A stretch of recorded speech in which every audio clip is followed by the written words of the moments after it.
तुम्हाला सालेर किल्ल्याच्या इतिहासाबद्दल माहिती आहे का? नसेल तर ही व्हिडिओ पूर्ण बघा, कारण महाराष्ट्र माझाच्या पुढच्या भागात आपण इथेच जाणार आहोत. सालेर किल्ला हा नाशिक जिल्ह्यातील बागलाण प्रांतामध्ये वसलेला आहे. सुमारे 5172 फूट उंचीचा हा किल्ला महाराष्ट्रातला सर्वात उंच किल्ला म्हणून ओळखला जातो. पुराणांमध्ये या किल्ल्याचा उल्लेख साळवेर म्हणून आढळतो. किल्ल्याच्या शिखरावर भगवान परशुरामाचं मंदिर आहे. असे म्हणतात की त्यांची तपोभूमी होती.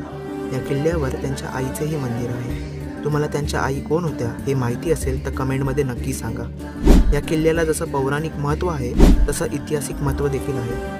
पहिलं खिलजी, मग निजामशाही, मुघल असे वेगवेगळ्या साम्राज्यांनी ह्या गडावर आपले आधिपत्य प्रस्थापित केले.